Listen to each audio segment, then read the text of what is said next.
തിരുവനന്തപുരത്ത് എപ്പോഴും പ്രവേശനോത്സവം നടക്കുന്നതും വലിയ ആഘോഷങ്ങളൊക്കെ ഉള്ളതും നമ്മുടെ കോട്ടൺ ഹിൽ സ്കൂളിലാണ്, വഴുതക്കാട് കോട്ടൺ ഹിൽ സ്കൂളിലാണ്. അവിടെ തന്നെ ഉണ്ട് നമ്മുടെ ഹാൻസെ. Good morning.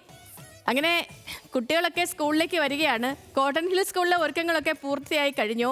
ഇനി ഈ സ്കൂൾ തുറപ്പെന്ന് പറയുമ്പോഴേ നമ്മളെയൊക്കെ സംബന്ധിച്ചും ഒരു നൊസ്റ്റാൾജിയ കൂടിയാണ്. കാരണം വീണ്ടും നമ്മൾ പഴയ കാലത്തിലേക്ക് കൂടി ഒന്ന് പോകുന്ന ഒരു സമയം കൂടിയാണ്.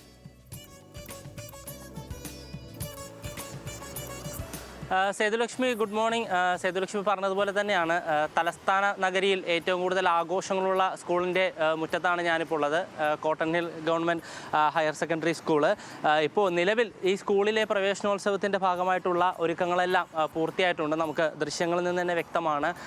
വലിയ ബലൂൺ ആർച്ചും അതിനോടൊപ്പം തന്നെ പ്രധാന ഓഡിറ്റോറിയത്തിൽ കൊടിതോരണങ്ങളെല്ലാം ഇട്ടുകൊണ്ട് വലിയൊരു ആഘോഷമാക്കി തീർക്കാൻ തന്നെയാണ് വിദ്യാഭ്യാസ വകുപ്പിൻ്റെ ആണെങ്കിലും അല്ലെങ്കിൽ സ്കൂൾ അധികൃതരുടെ ആണെങ്കിലും ഒരു തീരുമാനം.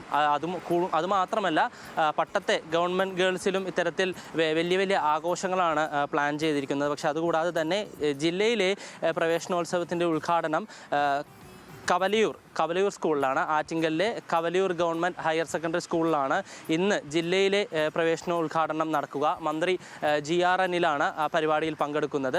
സംസ്ഥാനത്തെ ഔദ്യോഗിക ഉദ്ഘാടനം ആലപ്പുഴയിലാണെങ്കിലും അതിനുശേഷമായിരിക്കും ഇവിടെ അതാത് ജില്ലകളിലുള്ള ഉദ്ഘാടന ചടങ്ങുകൾ നടക്കുക. നമുക്കറിയാവുന്നതുപോലെ തന്നെ തലസ്ഥാന നഗരിയിൽ മാത്രമല്ല മറ്റ് ജില്ലകളിലെല്ലാം തന്നെ പ്രമുഖ വ്യക്തികൾ, പ്രധാനമായിട്ടും മന്ത്രിമാരാണ് ഇത്തരത്തിൽ ഉദ്ഘാടന കർമ്മങ്ങൾ നിർവഹിക്കുന്നത്. മലപ്പുറത്ത് ജില്ലാ കളക്ടറുമുണ്ട്. അതിനോടൊപ്പം തന്നെ കാസർഗോഡ് ജില്ലയിൽ രാജ്മോഹൻ ഉണ്ണിത്താൻ MP ആണ് ഉദ്ഘാടനം നിർവഹിക്കുന്നത്. ഇന്ന് 44 ലക്ഷത്തിലധികം വിദ്യാർത്ഥികളാണ് 2 മാസത്തെ വേനലവധിക്ക് ശേഷം സ്കൂളുകളിലേക്ക് പോകുന്നത്. ഏകദേശം ഒരു 3 ലക്ഷത്തോളം കുരുന്നുകളെ 1ാം ക്ലാസ്സിലേക്ക് പ്രതീക്ഷിക്കുന്നുണ്ട്.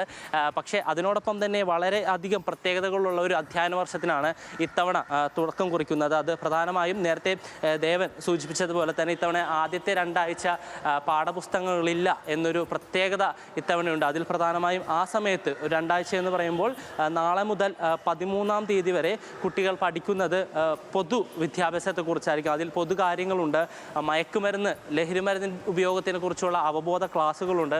റോഡിലൂടെ സഞ്ചരിക്കുമ്പോൾ ശ്രദ്ധിക്കേണ്ട കാര്യങ്ങളുണ്ട്. വ്യക്തി ശുചിത്വമുണ്ട്, പരിസര ശുചിത്വമുണ്ട്, ആരോഗ്യം, വ്യായാമം. അതുകൂടാതെ തന്നെ ഡിജിറ്റൽ അച്ചടക്കം. ഈ ഒരു കാലഘട്ടത്തിൽ ഏറ്റവും കൂടുതൽ വേണ്ട അനിവാര്യമായ ഒരു ക്ലാസ്സാണ് ഡിജിറ്റൽ അച്ചടക്കം. അതുകൂടാതെ തന്നെ പരസ്പര സഹകരണത്തിൻ്റെ പ്രാധാന്യം, പൊതുമുതൽ നശിപ്പിക്കൽ എന്നതടക്കമുള്ള സാമൂഹ്യ അവബോധം വളർത്തുന്നതിനുള്ള പാഠങ്ങളാണ് അല്ലെങ്കിൽ ക്ലാസ്സുകളാണ് ആദ്യത്തെ 2 ആഴ്ച നൽകുന്നത്. അതിനോടൊപ്പം തന്നെ ഓക്കെ ഹാൻസ്.